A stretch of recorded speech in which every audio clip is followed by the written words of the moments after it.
बिस्मिल्लाहिर्रहमानिर्रहीम। अस्सलामुअलैकुम स्टूडेंट्स हम BSN थर्ड सेमेस्टर की सब्जेक्ट एडल्ट हेल्थ नर्सिंग पढ़ रहे हैं। एडल्ट हेल्थ नर्सिंग में हमने जो यूनिट फर्स्ट है उसके डिसऑर्डर्स जो इम्पोर्टेंस है, मैंने आप लोगों से कहा था कि वो हम स्टार्ट करेंगे। तो इसमें से हमने 11 नंबर डिज़ीज़ जो कि पेंक्रियाटाइटिस के बारे में था वो हमने कंप्लीट कर लिया। अब डिज़ीज़ नंबर 12 उसके बाद हमने पढ़ी थी जो कि सोरोसिस्ट के बारे में थी। सोरोसिस्ट भी हमने कंप्लीट कर लिया, यानी पेंक्रियाटिक सोरोसिस्ट हमने पिछले वीडियो लेक्चर में पढ़ा था। आज का हमारा जो वीडियो लेक्चर है वो डिज़ीज़ नंबर 14 जो कि पेंक्रियाटिक कैंसर है, तो पेंक्रियाटिक कैंसर पे है। स्टूडेंट्स, ये डिजीज़ नंबर 14 है, pancreatic cancer. Pancreatic cancer occur when uncontrolled cell growth begin in the pancreas. जब पेंक्रियाज में अनकंट्रोल्ड सेल ग्रोथ होती है, अनकंट्रोल्ड सेल ग्रोथ बिगेन होती है, तो इसको हम कहते हैं कि पेंक्रियाटिक कैंसर हो गया है। कैंसर किसे कहते थे कि उसमें सेल जो है अनकंट्रोल्ड अनकोऑर्डिनेटेड जब सेल डिवीजन हो जाती थी तब हम उसको कैंसर कहते थे। अब ये अनकंट्रोल्ड अनकोऑर्डिनेटेड सेल डिवीजन जब पेंक्रियाज के अंदर होती है तब हम उसको कहते हैं pancreatic cancer. These abnormal cell continue dividing and form lumps or masses of tissue called tumors। ये abnormal cell continually divide होते हैं और divide होके ये lumps बनाते हैं। lumps को हम mass of tissue भी कह सकते हैं, यानी lumps या mass of tissue बन जाते हैं। इनको हम tumor कहते हैं। Tumor then interfere with the main function of the pancreas। फिर ये tumor interfere करती है जो main function होती है pancreas की, यानी pancreas को अपने जो normal फंक्शंस होते हैं वो करने नहीं देती। If tumour stays in one spot and demonstrate limited growth it is called as benign. अगर ट्यूमर जो है वो एक ही जगह पे रहे, एक ही जगह पे महदूद हो जाए और वो जो है लिमिटेड ग्रोथ उसका हो, तो इसको हम कहेंगे कि ये बिनाइन ट्यूमर है, यानी ये नॉन कैंसरस ट्यूमर है। More dangerous are malignant tumor form when the cancer cell migrate to other part of the body through blood and lymph। जब ट्यूमर जो है वो ब्लड के थ्रू, लिम्फ के थ्रू बॉडी के दूसरे पार्ट में फैलने लगे, डेंजरस हो जाए, तो इनको हम कहते हैं कि ये मेलिग्नेंट ट्यूमर है। The most common type of pancreatic cancer, accounting for 95% of these tumors, is adenocarcinomas arising within the endocrine component of the pancreatic system। क्या होता है स्टूडेंट्स के जो most common type of pancreatic cancer है जो कि tumours में से 95% ये ट्यूमर होता है, इसे एडिनोकार्सिनोमा कहा जाता है। अब ये MCQs बन सकती है कि पेंक्रियाटिक कैंसर्स में से which one is more common, यानी accounting as 95% of these tumours. इस तरह की MCQs आ गई तो आप लोगों को ये बात पता होना चाहिए कि ये एडिनोकार्सिनोमा है। ये कहाँ होती है? Arising with in the exocrine component of the pancreas. Pancreas के एक्सोक्राइन कंपोनेंट पे होती है। अब पेंक्रियाटिक कैंसर यहाँ पे आप देख सकते हैं स्टूडेंट्स कि आप लोगों को दिखाया गया है पेंक्रियाज के अंदर ट्यूमर बना हुआ है। तो ये ट्यूमर जो है मेलिग्नेंट भी हो सकती है और बिनाइन भी हो सकती है, यानी अगर ये जो है फैलने लगे पूरे बॉडी में, स्प्रेड इसकी हो, मेटास्टेसिस इसकी हो, तब ये मेलिग्नेंट कहलाएगी। और अगर एक ही जगह पे रह जाए और बॉडी में ना फैले तो फिर ये बिनाइन कहलाएगी। इटियोलॉजी क्या है पेंक्रियाटिक कैंसर की? The exact cause of pancreatic cancer is unknown. It is more common in people with diabetes. जो एग्जैक्ट काज है वो तो अननोन है, लेकिन ये देखा गया है कि ज़्यादा कॉमन होता है उन लोगों में जिनको डायबिटीज़ है, ज़्यादा कॉमन होता है उन लोगों में जिनको क्रोनिक पेंक्रियाटाइटिस है, यानी क्रोनिक जब पेंक्रियाटाइटिस हो जाती है तो उसके बाद कैंसर उसमें डेवलप होती है। उन लोगों में ज़्यादातर होता है जो कि स्मोकिंग करते हैं। ये हेरिडिटरीली आती है, यानी फैमिलीज़ में रन करती है, यानी अगर फादर को हो, मदर को हो, तो उससे उसके बच्चों में ये ट्रांसफ़र हो सकती है। एज के हिसाब से देखें तो the risk of developing pancreatic cancer increase with age. Age के साथ ये इंक्रीज़ होती है, यानी जो ओल्ड एज होती है उसमें ज़्यादातर पेंक्रियाटिक कैंसर होता है। साइन सिम्टम्स क्या है? Early symptom of pancreatic cancer include, जो एयरली सिम्टम्स होते हैं यानी शुरू में जो सिम्टम्स होते हैं पेंक्रियाटिक कैंसर के, उनमें कौन कौन से शामिल हैं? यूरिन जो है वो डार्क कलर का हो जाता है और स्टूल जो है वो क्ले कलर के यानी मिट्टी के कलर के हो जाते हैं। जॉन्डिस हो जाता है, यानी जॉन्डिस हो जाता है पूरे बॉडी में जो है स्किन कलर भी येलो हो जाती है, और आइज़ के जो स्क्लेरा है उनकी कलर भी येलो हो जाती है। लॉस ऑफ एपिटीट होता है, यानी भूख नहीं लगती, वेट लॉस हो जाती है, नोज़िया वोमिटिंग होती है, पेन होती है, डिस्कम्फर्ट होती है। कहाँ पे डिस्कम्फर्ट और पेन होती है? जो अपर पार्ट होता है, एब्डोमेन या बेली जो भी कहे, अब यानी पेट का जो अपर पार्ट होता है उसमें डिस्कम्फर्ट और पेन होती है, बैक पेन होता है, डायरिया होता है। इसके अलावा इंडाइजेशन यानी बदहज़मी होती है। पैथोफिजियोलॉजी क्या है पेंक्रियाटिक कैंसर की? तो लिखा है pancreatic cancer start in pancreas tissue which is large organ behind the lower part of stomach. के पेंक्रियाटिक कैंसर कहाँ पे स्टार्ट होती है? पेंक्रियास के टिश्यू में स्टार्ट होती है। पेंक्रियास एक लार्ज ऑर्गन होता है कि ये कहाँ पे बिहाइंड द स्टमक प्रेजेंट होती है। Pancreatic carcinoma is thought to arise from progressive tissue change. Pancreatic carcinoma को इस तरह सोचा जाता है कि जब पेंक्रियास के टिश्यू में प्रोग्रेसिवली चेंजेस आते हैं तो लास्ट स्टेज में ये जाके कैंसर बन जाती है। यानी पेंक्रियाटाइटिस हो गया, वो क्रोनिक हो गई, ठीक नहीं हो रही है, तो वो जाके कैंसर बन जाती है। 3 types of precancerous lesion are recognized. इससे पहले कैंसर से पहले प्री कैंसरस जो लीजन है वो 3 किस्म के होते हैं जो कि रिकॉग्नाइज होते हैं, जो कि पाए जाते हैं। तो वो कौन से हैं?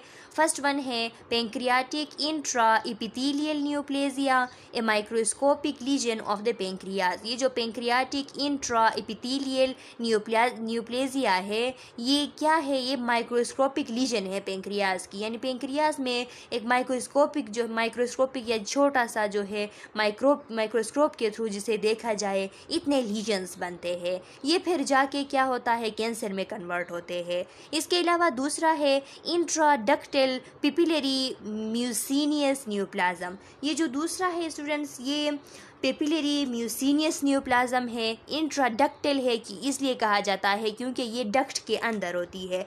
जो पेंक्रियास के डक्ट होते हैं वहाँ पे होती है, और इसको म्यूसिनियस इसलिए कहा जाता है क्योंकि इनसे म्यूसिन सिक्रीट होती है। यानी ये पेंक्रियास के वो डक्ट्स होते हैं ना, कि जो पेंक्रियाटिक डक्ट होते हैं वो क्या करते हैं? पेंक्रियाटिक डक्ट से म्यूसिन प्रोड्यूस होती है। तो ये जो म्यूसिन प्रोड्यूस करने वाले पेंक्रियाटिक डक्ट होते हैं वहाँ पे जब छोटे छोटे लीजन्स बन जाते हैं, ये इतने छोटे नहीं होते, ये मैक्रोस्कोपिक होते हैं, नज़र आते हैं नेक्ड आईज से।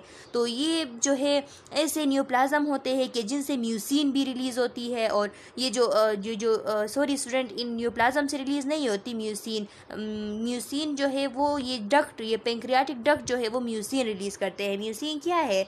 म्यूसिन एक एबंडेंट मैक्रोमोलिक्यूल है म्यूकस का। तो जो पेंक्रियास के जो डक्ट होते हैं वो क्या करते हैं? म्यूसिन प्रोड्यूस करते हैं। जब इनमें न्यूप्लाज्म बन जाती है तो हम कहते हैं कि इंट्राडक्टल पेपिलरी म्यूसिनियस न्यूप्लाज्म इनको कहते हैं, और म्यूसिनियस सिस्टिक न्यूप्लाज्म। और ये जो म्यूसिनियस सिस्टिक न्यूप्लाज्म होते हैं ये ऐसे न्यूप्लाज्म होते हैं कि ये इन एरियाज़ पे होते हैं जहाँ से म्यूसिन जो है वो प्रोड्यूस होती है, जैसे कि डक्ट्स पे होते हैं, ये भी डक्ट्स पे होते हैं। इनके लिए सिस्टिक लफ्ज़ इसलिए यूज़ हुआ है क्योंकि इनमें सिस्ट भी पाए जाते हैं, ट्यूमर के साथ सिस्ट भी पाए जाते हैं, इसलिए इनको सिस्टिक न्यूप्लाज्म्स कहा गया है। Both of which are macroscopic lesion. ये दोनों जो है दोनों मैक्रोस्कोपिक है, यानी इनको जो है नेक्ड आई से देखा जा सकता है। तो अब एमसीक्यूज बन सकती है कि विच वन इज़ माइक्रोस्कोपिक। उसमें ऑप्शन उसमें होगा cystic neoplasm,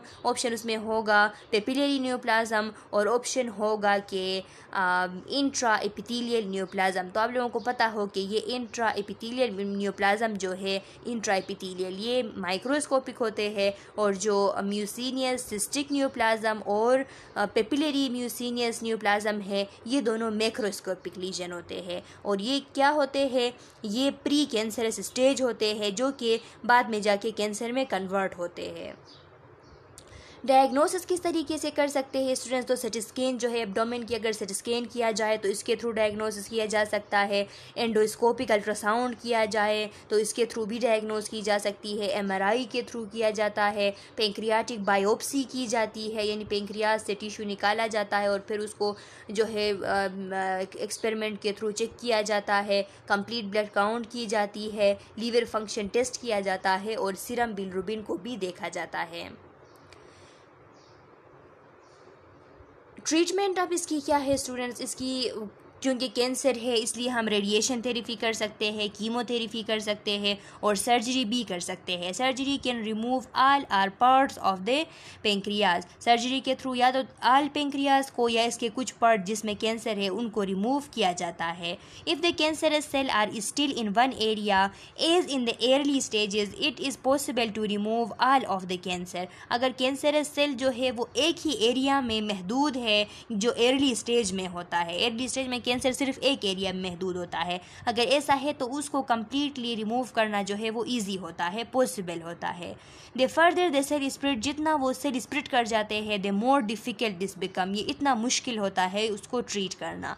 this is why an early diagnosis is best for any type of cancer. इसीलिए कहा जाता है कि एर्ली डायग्नोसिस जो है वो एनी टाइप ऑफ कैंसर के लिए बेस्ट है। The three main surgical procedure that can help people with pancreatic cancer are, कुछ 3 सर्जिकल प्रोसीजर है जो कि पेंक्रियाटिक कैंसर के पेशेंट्स को की हेल्प करती है। उनमें पहला है Vipul procedure. Students, Vipul procedure क्या है? This most common if cancer affect the head of the pancreas. ये प्रोसीजर उस वक्त मोर कॉमनली यूज़ होती है जब पेंक्रियाज के हेड में कैंसर हो।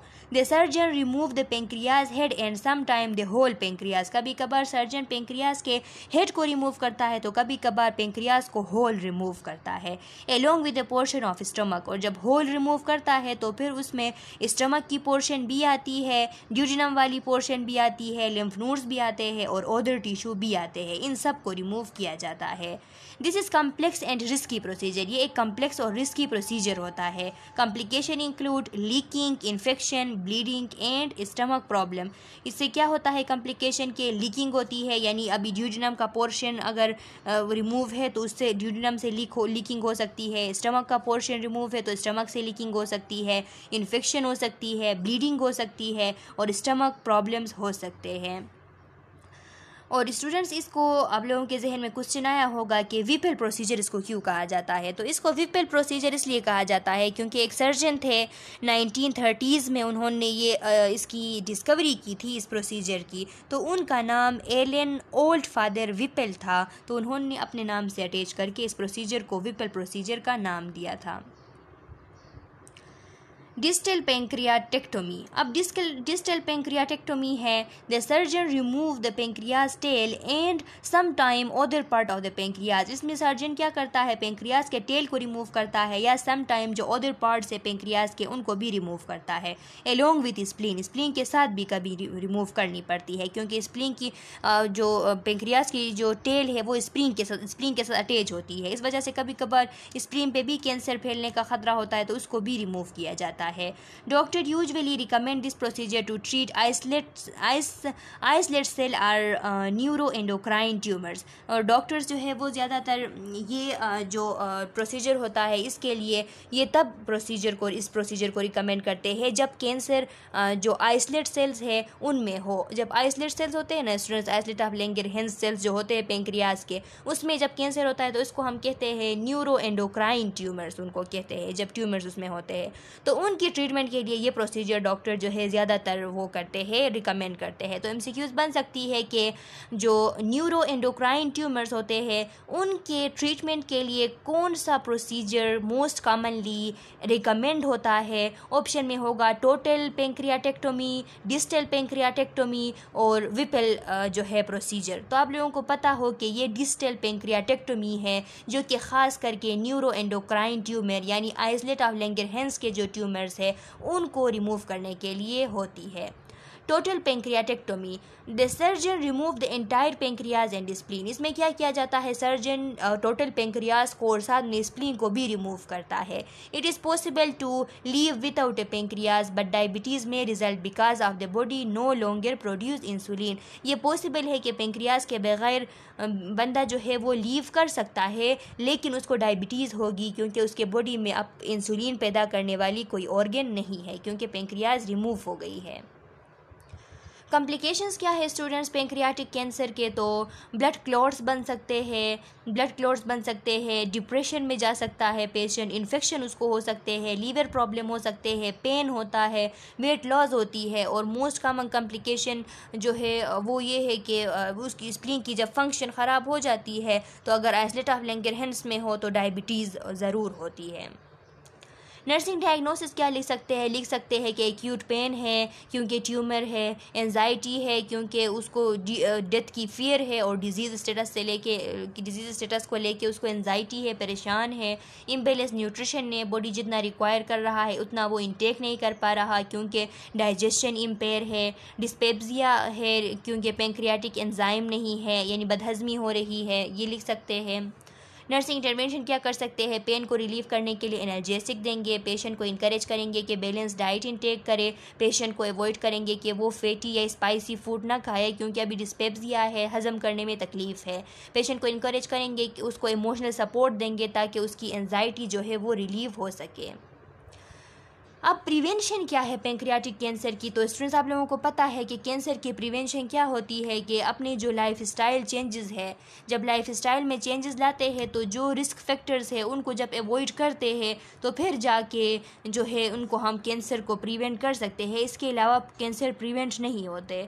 इनमें लाइफ स्टाइल चेंजेस में क्या है, स्मोकिंग को क्वाइट करना, हेल्थी वेट रखना, एक्सरसाइज करना, प्लेंटी ऑफ फ्रूट वेजिटेबल और होल ग्रेन्स खाना, यानी ज़्यादातर जो स्पाइसी फूड्स मीट वगैरह है ये भी जो है पेंक्रियाट पे लोड काज करते हैं और उस लोड की वजह से भी कैंसर हो सकती है। तो इसलिए जो हल्के खुराक है यानी फ्रूट्स वेजिटेबल्स, जो फ्रेश वेजिटेबल्स होते हैं और जो होल ग्रेन्स होती है इनको यूज़ करना, इनसे हम प्रिवेंट कर सकते हैं। और लेस रेड मीट, जो रेड मीट है उसको लेस यूज़ करना।